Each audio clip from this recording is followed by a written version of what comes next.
Sesión. Ok. Bueno, buenas tardes. Muchas gracias por estar acá. A continuación les voy a presentar mi proyecto final de graduación titulado Conservación de las estructuras en madera de la arquitectura caribeña costarricense no residencial con declaratoria patrimonial, bajo la modalidad de proyecto investigativo. A continuación se muestran los temas a tratar en esta presentación, iniciando con los aspectos generales del proyecto, seguido de los resultados de este y finalmente las conclusiones y recomendaciones. En cuanto a los aspectos generales, en primer lugar mencionar que esta investigación se encuentra vinculada al proyecto Conservación de la Arquitectura Caribeña Costarricense a partir de la aplicación de técnicas de avanzada para el estudio de los agentes causantes de lesiones en las edificaciones, desarrollado por la Escuela de Arquitectura y Urbanismo del TEC. Ahora bien, en cuanto a lo que sería la contextualización del fenómeno en estudio, este se va a enfocar en tres perspectivas: el origen conceptual del estilo arquitectónico, su influencia constructiva y la ubicación o zona de estudio de esta investigación. En cuanto al origen conceptual, cabe destacar que la arquitectura caribeña costarricense en la que se enfoca este trabajo es aquella desarrollada durante el periodo liberal costarricense, la cual puede ser entendida como una arquitectura de espacios perceptualmente amplios, luminosos, ligeros y abiertos a su contexto, ya que es permeable a la dinámica social como reflejo del modo de vida desarrollado en la zona, hace uso de materiales disponibles en su contexto inmediato como lo es la madera, busca adaptarse a las condiciones tanto ambientales como topográficas del Caribe costarricense, y fue una arquitectura que estuvo influenciada por estilos importados como el ecléctico, el neoclásico y el victoriano. Sus principales características formales serían el uso de espacios de transición como corredores y galerías para la vinculación de dinámicas públicas y privadas, el uso de cerramientos permeables como celosías o petatillos, así como el quiebre de cubiertas por medio de monitores para la ventilación de los espacios. También hace uso de pilotes o zócalos para elevar el inmueble y de esta forma adaptarse a la topografía del sitio y también como estrategia para contrarrestar la humedad de este lugar. Y finalmente hace uso de pendientes pronunciadas y antialeros para lo que sería el manejo del agua pluvial. En cuanto a sus sistemas constructivos, la arquitectura caribeña costarricense presenta una adaptación de sistemas importados, como lo serían los entramados en madera. Estos se basan en el uso de estructuras repetitivas de marcos de madera, cuyas dos principales piezas serían los pies derechos, que vendrían siendo los elementos verticales, y las soleras, los elementos horizontales. Específicamente, nos centraremos en los sistemas de entramados livianos, ya que son los que comúnmente se relacionan con este estilo arquitectónico. Estos serían el balloon frame y el platform frame. Ambos hacen uso de piezas generalmente de 2 por 4 pulgadas, pero se diferencian por el periodo de aparición del sistema, la continuidad de los pies derechos y la interdependencia entre componentes. Estos aspectos son importantes ya que propiamente en el análisis de los inmuebles en estudio fueron considerados como criterios para clasificar sus respectivos sistemas constructivos. Tanto lo que sería la continuidad de los pies derechos como la interdependencia entre componentes dan origen a las uniones características de estos elementos, de estos sistemas, los cuales fueron otros de los aspectos analizados en los inmuebles en estudio. En lo que sería el balloon frame se presenta la particularidad de que sus pies derechos son continuos, desde la estructura de entrepiso del primer nivel hasta la estructura de cubierta. Eso origina, por ejemplo, que en un segundo nivel las viguetas de entrepiso se apoyen sobre un listón de madera, pero estas realmente se anclan a los pies derechos. Ese mismo anclaje sucede en las uniones del primer nivel. Por lo tanto, la estabilidad estructural de cada uno de estos componentes depende del otro. A diferencia del platform frame, que como se puede observar en sus uniones externas, lo que vendría siendo este sistema o componente de entrepiso presenta un cierre o anillo perimetral, que por ejemplo en un segundo nivel corta la continuidad de los pies derechos, ocasionando de esta forma que cada nivel que posea la edificación presente sus propios componentes constructivos. Y en términos de la construcción en sí del inmueble, pues que cada uno de estos componentes tiene su propia configuración formal y lo que hacen es irse apoyando uno sobre otro. Por otro lado, en cuanto a lo que sería la zona de estudio de esta investigación, esa se enfoca en el centro histórico de la ciudad de Limón, la cual puede ser entendida como una zona en donde ocurrieron muchos procesos culturales durante el periodo liberal costarricense, ya que fue el principal puerto de Costa Rica en esa época. Este centro histórico limita al norte con Avenida 7, al oeste con Calle 7 y al este y sur con el Mar Caribe. Se encuentra en la provincia de Limón, cantón y distrito del mismo nombre.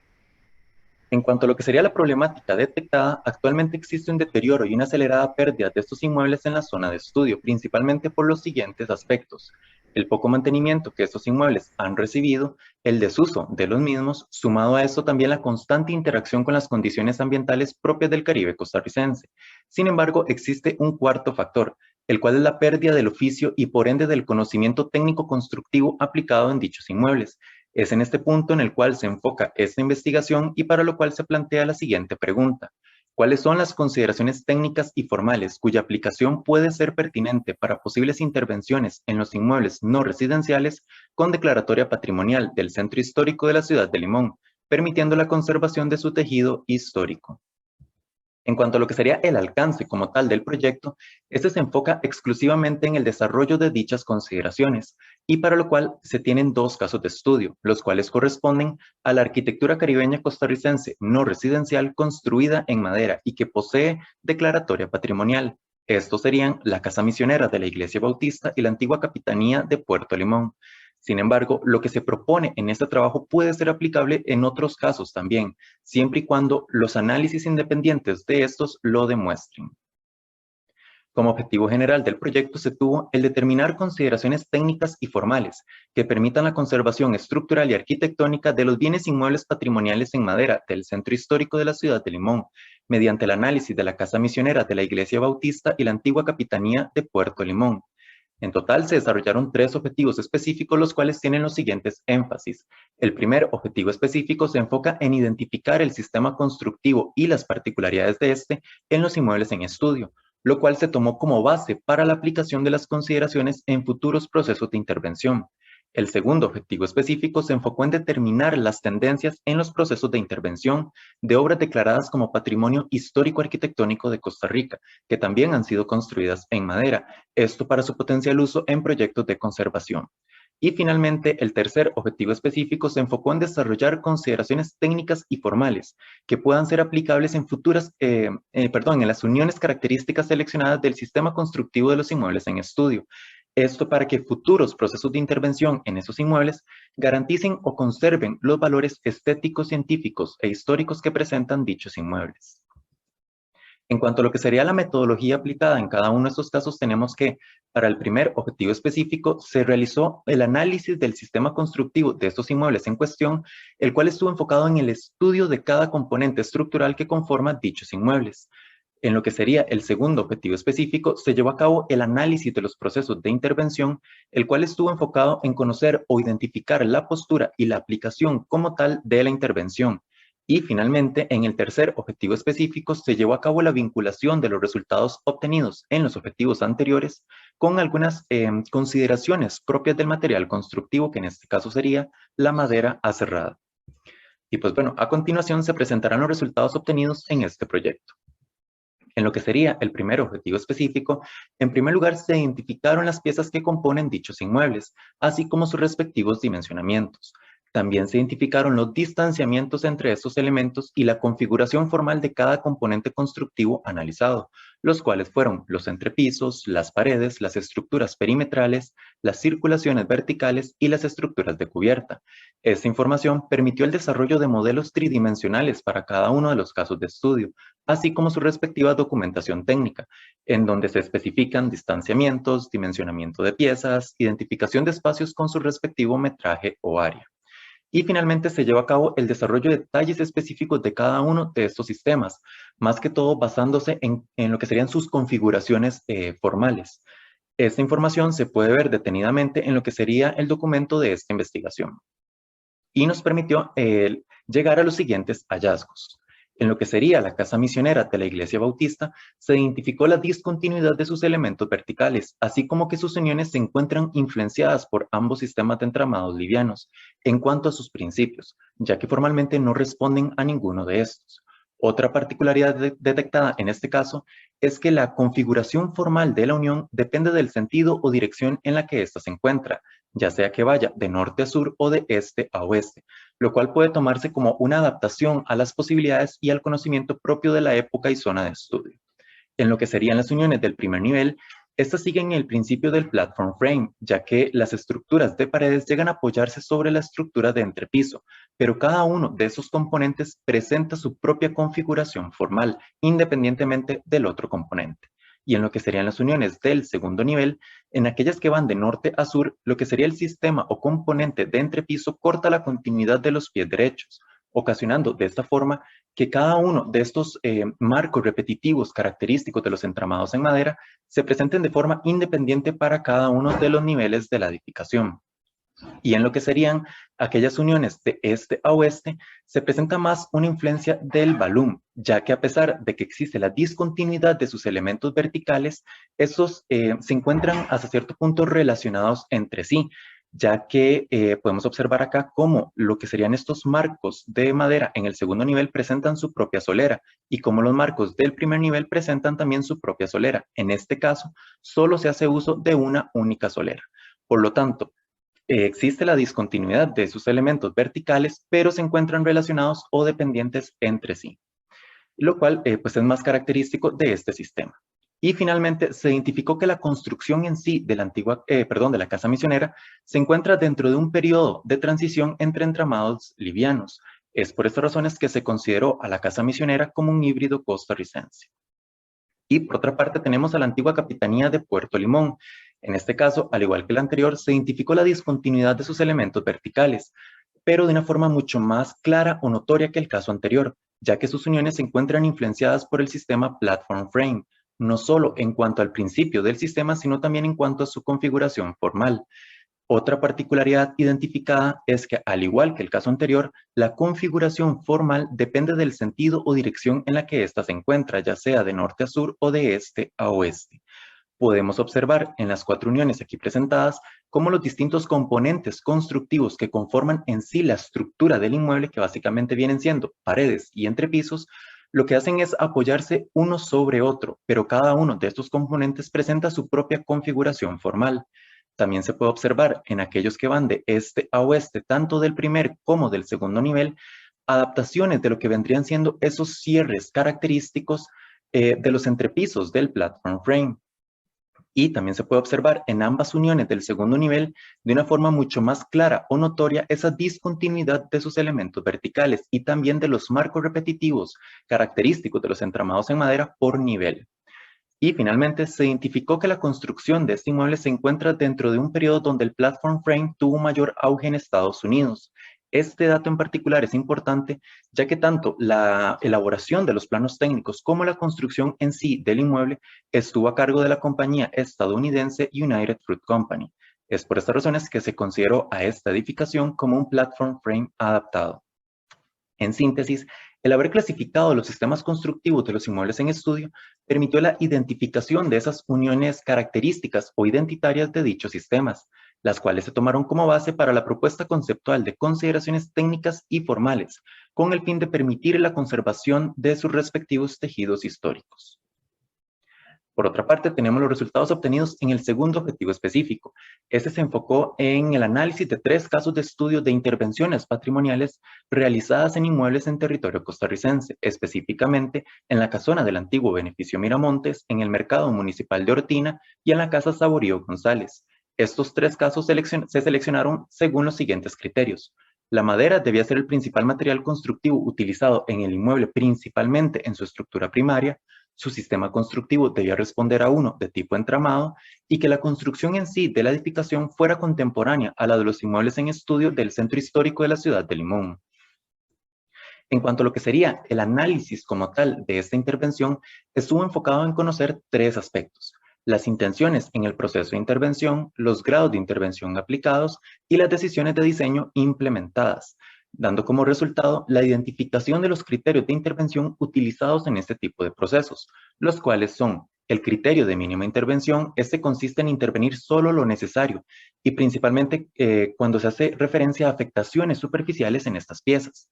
Por otro lado, tenemos el criterio de compatibilidad.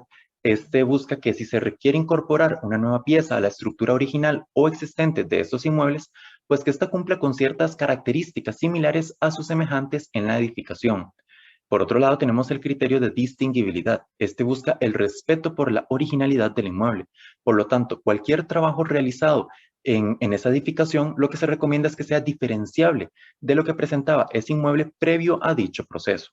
También se identificó el criterio de durabilidad. Este consiste en la efectividad de la intervención, en otras palabras, alargar la vida útil del bien inmueble. Y finalmente tenemos el criterio de reversibilidad. Este consiste en que cualquier trabajo realizado en esa edificación permita ser reversible o modificable en un futuro. Esto principalmente para adaptarse a las posibilidades de ese momento en caso de que se requiera, sin que esto comprometa la estabilidad o imagen del conjunto.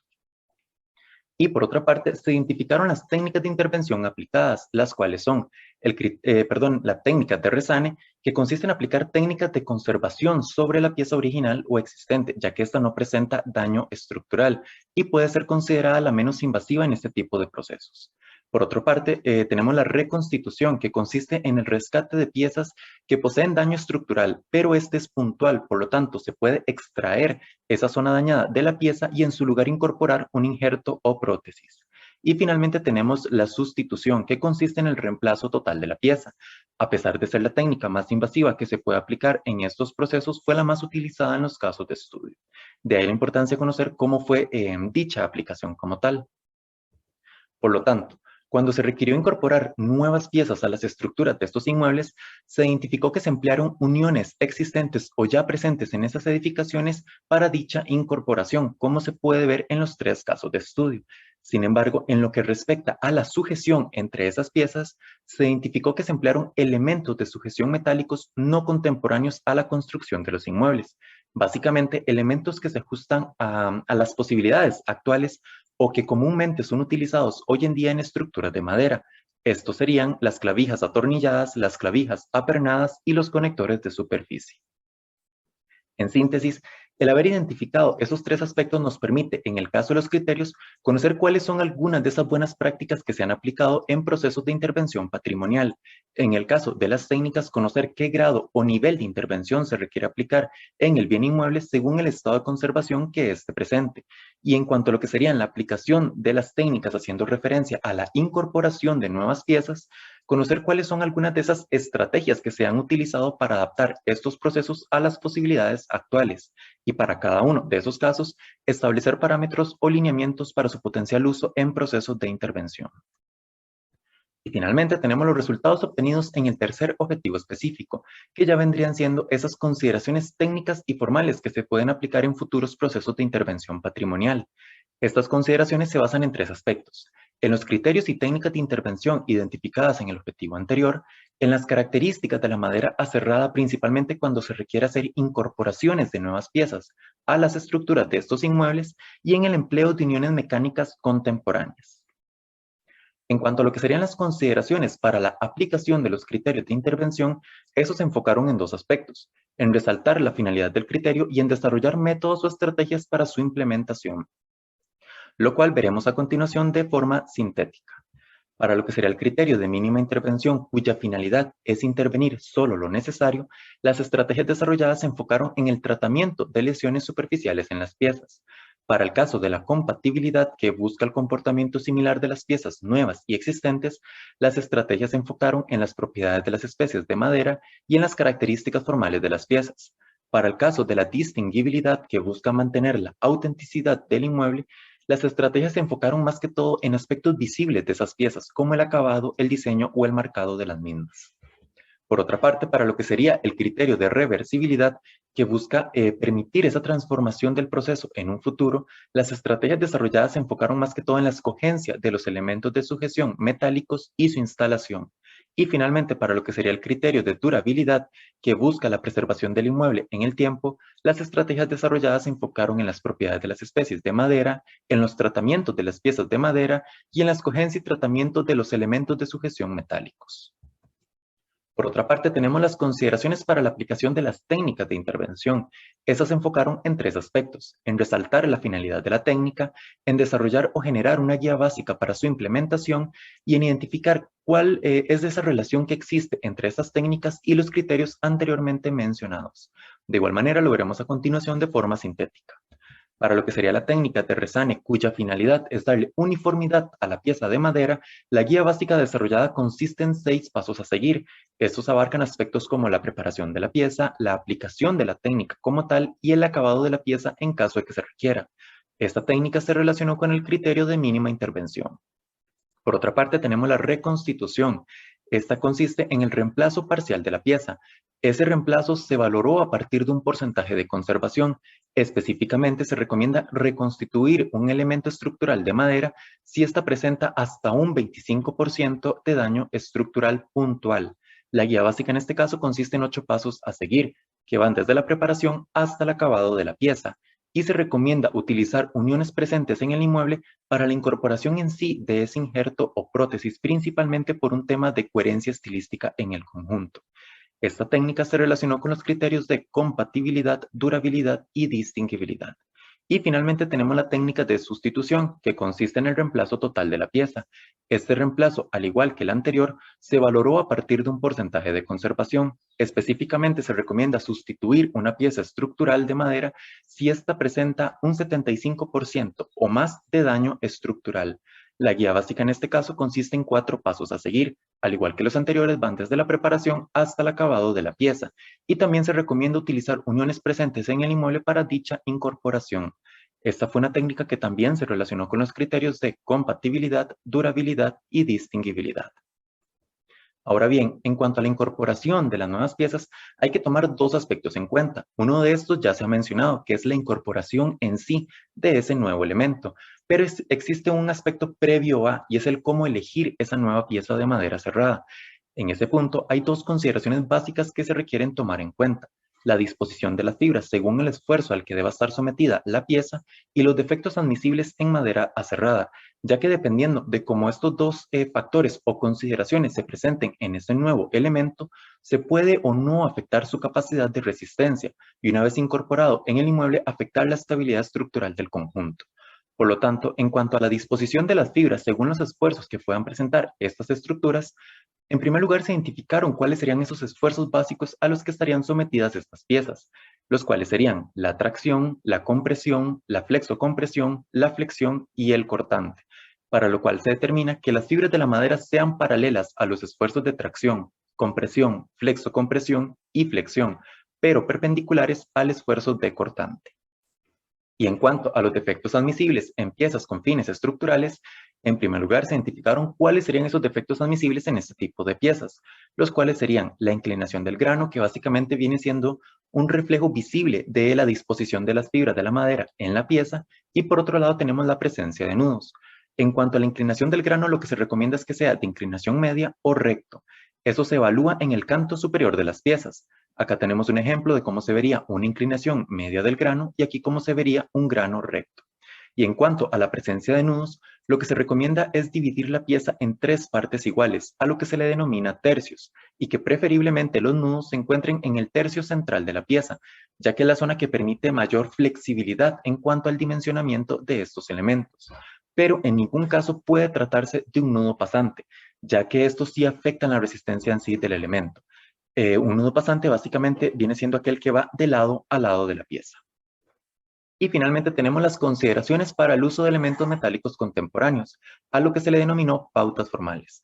Un punto importante a destacar acá es que a continuación no veremos el diseño de estructuras en madera que se pueden aplicar en futuras intervenciones patrimoniales, sino más bien estrategias que se pueden aplicar en el diseño de esas uniones.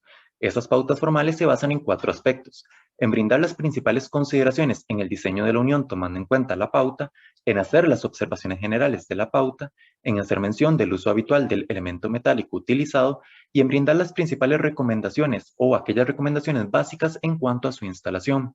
Estos 4 aspectos los veremos más adelante con un ejemplo. En total se desarrollaron 4 pautas formales a las cuales se les denominó muesca en dirección de la clavija, muesca contenedora de la clavija, empotramiento superficial de platina y empotramiento interno de platina. Estas se desarrollaron bajo los criterios de coherencia estilística, respeto por la singularidad de la unión, distinguibilidad y reversibilidad. En primer lugar, tenemos la pauta muesca en dirección de la clavija. Esta se desarrolló para cuando se requieran hacer uso de clavijas atornilladas que posean una cabeza plana, pero que su instalación es inclinada con respecto a las piezas de madera, como se puede observar en este detalle de acá. Los aspectos considerados en el desarrollo de esta pauta fueron el conservar el método de instalación del elemento metálico utilizado, el ocultar a simple vista la clavija, como se puede observar acá, para que ésta no sea protagonista de la unión, el ser una característica diferenciadora de las uniones existentes no intervenidas, que básicamente el realizar esta muesca en la pieza de madera venga a ser un lenguaje sutil que nos permita identificar cuál unión ha sido intervenida y cuál no, y también ser una estrategia para evitar daños superficiales en las piezas, principalmente por el método o instalación del elemento metálico seleccionado. En segundo lugar, tenemos la pauta muesca contenedora de la clavija. Esta se desarrolló para cuando se requiera hacer uso de clavijas atornilladas que presenten una cabeza sobresaliente o para el uso de clavijas apernadas, como se puede observar en este detalle de acá, ya que estas, adicional al elemento metálico, requiere hacer uso de otros accesorios como arandelas y tuercas. Los aspectos considerados en estos casos fueron el no afectar la linealidad formal de la pieza al ocultar esa característica particular del elemento metálico utilizado y sus posibles accesorios, al igual que el caso anterior, ser una característica diferenciadora de las uniones existentes no intervenidas y ser una estrategia para evitar daños superficiales a la hora de introducir el elemento metálico o de retirarlo en caso de ser necesario. En tercer lugar, tenemos la pauta empotramiento superficial de platina. Esta se desarrolló para cuando se requiere hacer uso de platinas expuestas. Los aspectos considerados en este caso fueron el evitar alteraciones formales en los puntos de la unión, alineando la platina a las superficies de la pieza de madera. El ser una estrategia adaptable al diseño y configuración formal de la unión. Lo que se buscaba con este aspecto era desarrollar una pauta lo suficientemente general para que, independientemente del diseño de la platina, el cual debe ir en función de la configuración formal de la unión, pues pueda aplicarse. Y se recomienda aplicar en zonas donde no se afecte tanto la imagen del conjunto, ya que por la naturaleza en sí del elemento metálico, así como su instalación, llega a ser lo más contrastante con lo que presentan hasta el momento estos inmuebles. Y finalmente tenemos la pauta empotramiento interno de platina. Como su nombre lo indica, esta se desarrolló para cuando se requiera hacer uso de platinas internas. Los aspectos considerados en este caso fueron el desarrollar una unión limpia y sencilla que no altere la imagen del conjunto, al igual que el anterior, ser una estrategia adaptable al diseño y configuración formal de la unión, por un tema también de respetar los valores arquitectónicos, técnicos, constructivos y demás que presenten estos inmuebles, se propone la exposición sutil de los conectores en los cantos superiores de las piezas, esto como evidencia del tipo de unión mecánica utilizada en una eventual intervención.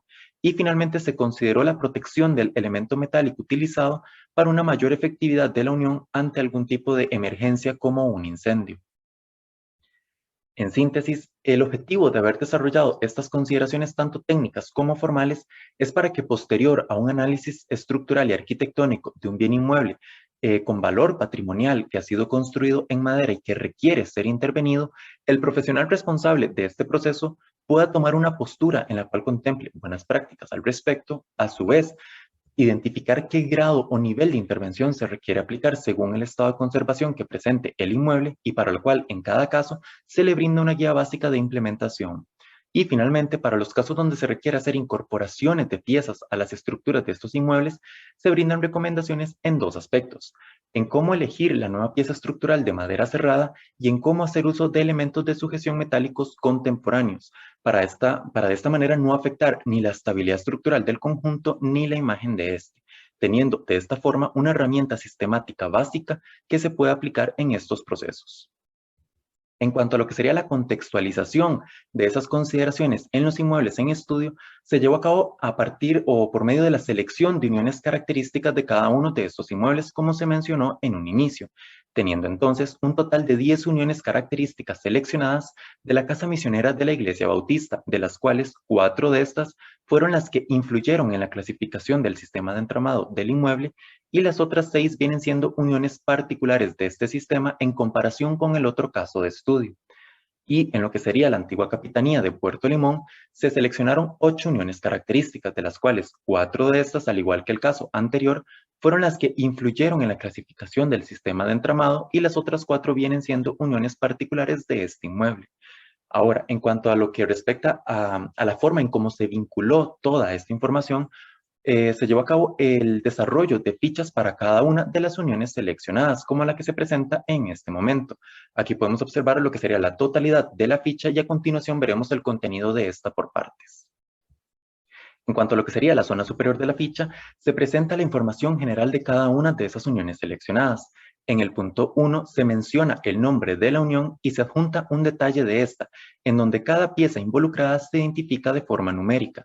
Y en lo que sería el punto 2 se llevó a cabo la descripción de cada una de esas uniones, en donde se menciona en qué zonas se evidenció el uso de esa unión en el inmueble, tanto de forma textual como gráfica, y cada una de estas uniones, perdón, de estas piezas identificadas, se desarrollaron acá, en donde se especificó el nombre de cada una de esas piezas y la sección de esas. En lo que sería el área central de la ficha, específicamente en la zona 3, se llevó a cabo el despiece de cada una de las uniones seleccionadas, en donde se identifican nuevamente las piezas involucradas y se hace mención del tipo de unión mecánica que presenta cada una de estas conexiones. Un punto importante a destacar acá es que se hace mención del tipo de unión mecánica, no del método o instalación del elemento metálico, ya que para ello se requiere de un análisis estructural detallado. La finalidad de esta información es para que, para que en una eventual intervención, el profesional responsable de ese proceso pueda tener claridad de qué presenta el inmueble en estos puntos específicos característicos de su sistema constructivo, con la finalidad de poderlos conservar.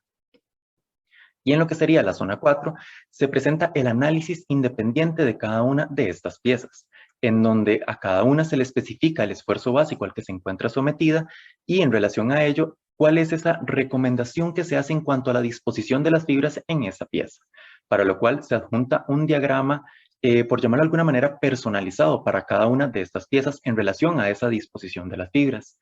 Y en la parte inferior de esa zona se presenta la síntesis de los defectos admisibles y cómo estos se pueden presentar en una pieza estructural. La finalidad de toda esta información es que si en esa eventual intervención se requiere sustituir total o parcialmente alguna de esas piezas, se puedan tomar en cuenta estas consideraciones a la hora de elegir la nueva pieza de madera cerrada. Y en lo que sería la zona inferior de la ficha, se presenta el acceso a la información general para todas las uniones desarrolladas. Se hace referencia a que es una información general, ya que la decisión al respecto queda a cargo del profesional responsable de esa futura intervención, y a su vez es una información que requiere ser complementada con análisis y estudios propios de otros ámbitos como el estructural.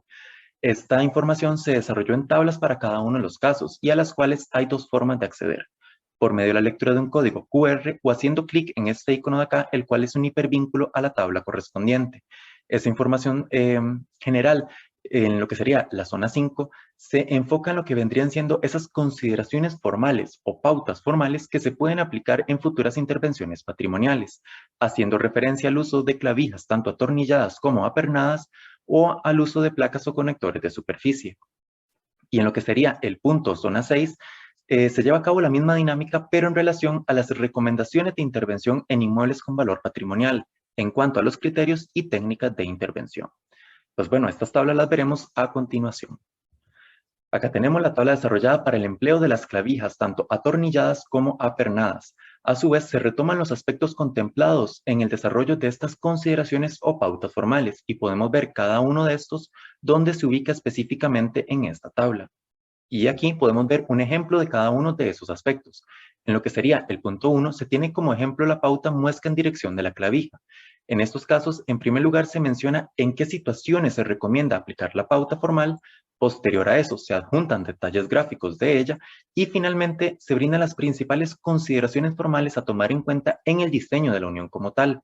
Estas consideraciones varían dependiendo de la pauta formal, pero a grandes rasgos se enfocan en las características de los elementos metálicos seleccionados y en los distanciamientos que se requieren tener claros en el diseño como tal de las uniones. En el punto 2, se brindan las observaciones más que todo aclaratorias de estas pautas, que igual, en términos generales, estas se enfocan en las dimensiones de las muescas o caladuras en las piezas de madera y en cómo aplicar tanto la pauta como el elemento metálico en casos donde se requiera trabajar con madera cuya dureza es alta, ya que no se busca exponer ni la unión ni el elemento metálico a un esfuerzo innecesario. En lo que sería el punto 3, se hace mención del uso habitual del elemento metálico seleccionado. Como su nombre lo especifica, se menciona en qué tipo de uniones habitualmente se utilizan cada uno de esos elementos de sujeción metálicos identificados, llámese clavijas atornilladas, clavijas apernadas o conectores de superficie. Esto con la finalidad de que en una eventual intervención se pueda analizar si se pueden aplicar esos elementos en sectores similares o no en los inmuebles en estudio. Y en el punto 4 se brindan las recomendaciones en cuanto a su instalación, haciendo referencia a dos aspectos, en lo que sería ya la realización de la muesca como tal, para lo cual se brinda una serie de pasos a seguir para realizar esa muesca o caladura en la pieza de madera, y en la instalación de la clavija, para lo cual se brindan recomendaciones más que todo en dos aspectos, en cómo instalar como tal el elemento metálico y en con qué herramientas se requiere disponer para dicha instalación. Por otra parte, tenemos acá lo que sería la tabla desarrollada para el empleo de las placas, tanto superficiales como internas. Al igual que el caso anterior, esta contempla los mismos aspectos y podemos ver cada uno de estos donde se ubica específicamente en esta tabla. Por un tema de similitud con el caso anterior, no nos detendremos a ver a detalle esta tabla, sino que pasaríamos a la que fue desarrollada para el empleo de los criterios de intervención. Esta se configura en dos columnas. En la columna izquierda se mencionan los criterios identificados y en la columna derecha el desarrollo de cada uno de estos, o lo que se propuso para cada caso. A modo de ejemplo tenemos el criterio de distinguibilidad. Los aspectos contemplados en estos casos fueron el resaltar la finalidad del criterio, básicamente en hacer ver por qué es importante aplicar cada uno de estos criterios en una eventual intervención para la conservación de los valores históricos y arquitectónicos que presentan este tipo de inmuebles. Y posterior a eso, se despliegan las estrategias propuestas que se pueden llevar a cabo para dicha aplicación. En este ejemplo de la distinguibilidad, se llevó a cabo el desarrollo de 3 estrategias, de las cuales se puede aplicar solo una, 2 o las 3. Ya eso queda a criterio de lo que vendría siendo el profesional responsable de la futura intervención. Y finalmente tenemos la tabla desarrollada para el empleo de las técnicas de intervención. Al igual que el caso anterior, en la columna izquierda se mencionan las técnicas identificadas y a su vez se adjunta una simbología referente al grado de invasión, en donde podemos darnos nosotros una idea de cuál técnica resulta ser menos invasiva y cuál más invasiva en estos procesos. Y en lo que sería la columna derecha, pues el desarrollo de cada una de esas técnicas. A modo de ejemplo tenemos la técnica de sustitución. Los aspectos contemplados en estos casos fueron el resaltar la finalidad de la técnica, básicamente en hacer ver en qué consiste específicamente cada una de esas técnicas, con la finalidad de que se puedan aplicar en una eventual intervención acorde a eso.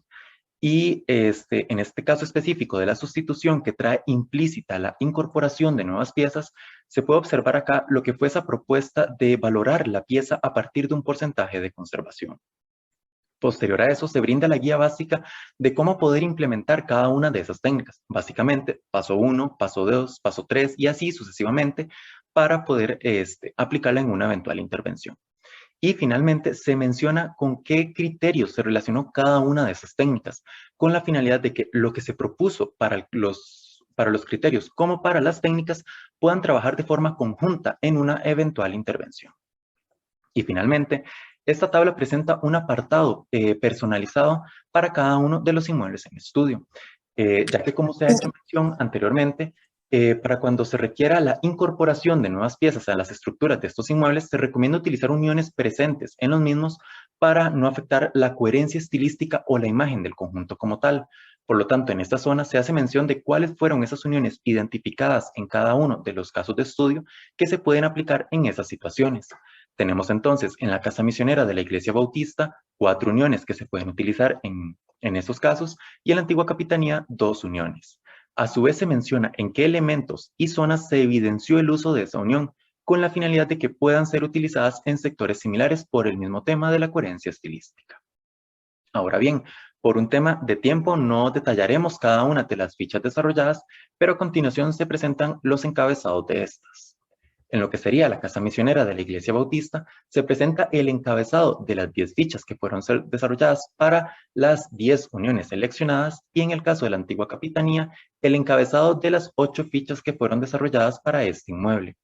Y finalmente tenemos el apartado de conclusiones y recomendaciones, el cual también veremos de forma sintética. Para el caso de las conclusiones, en primer lugar, resaltar que el producto de esta investigación son consideraciones técnicas y formales que requieren complementarse con análisis propios de otros ámbitos como el estructural, que parte de la importancia de conservar los inmuebles en estudio es que son reflejo del modo de vida, la mano de obra local y el impacto de modelos arquitectónicos importados en la zona y época en estudio, así como también forman parte de la evolución y adaptación de los sistemas de entramados livianos en la zona del Caribe.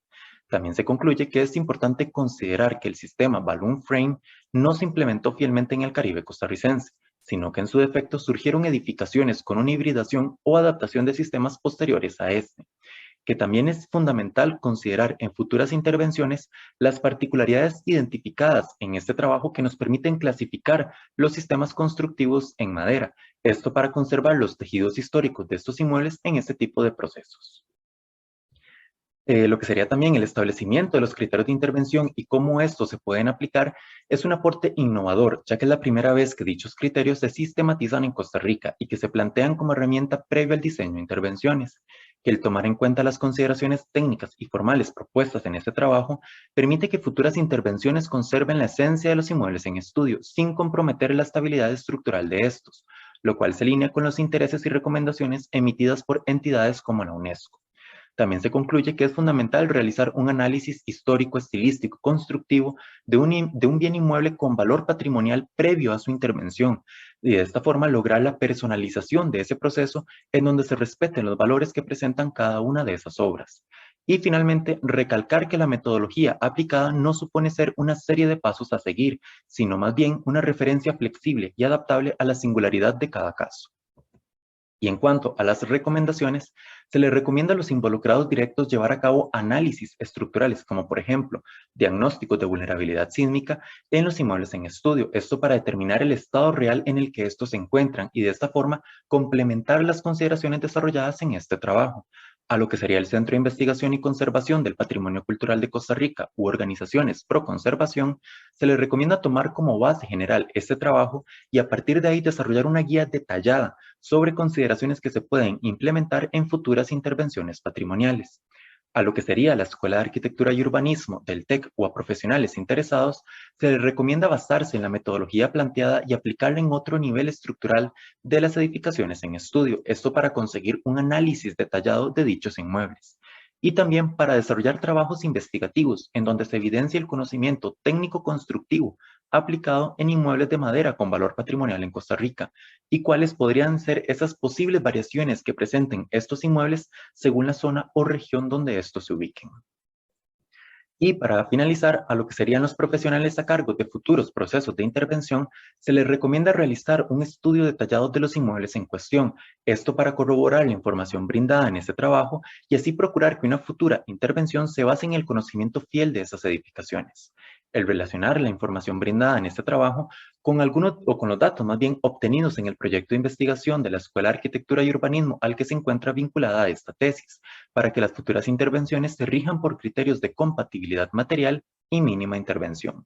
A su vez, se les aconseja complementar las consideraciones sobre el uso de elementos metálicos contemporáneos con documentación externa, como por ejemplo la normativa chilena NCH 1198 o similar, ya que en esos documentos se detallan estrategias que se pueden aplicar en el diseño en sí de esas uniones en estructuras de madera. Esto debido a que en Costa Rica hasta el momento no se cuenta con una normativa que posea esa especificidad al respecto. También se les recomienda que los procesos sean multidisciplinares, en donde se resalte la participación arquitectónica, patrimonial y técnica normativa. Esto para permitir la integralidad del proceso. Y finalmente se les recomienda llevar a cabo una codificación de piezas en estructuras de madera con valor patrimonial, en donde se especifiquen los datos más relevantes de estas piezas y que esa información pueda ser accesible en sitio, por medio de algún código marcado o grabado en dichos elementos. Esto para facilitar su acceso directo. Y pues bueno, esto sería mi proyecto final de graduación. Muchas gracias por su tiempo y atención. Gracias, Ariel. Vamos entonces a proceder ahora con la etapa de observaciones, consultas u otros por parte del Tribunal Evaluador. Voy a dar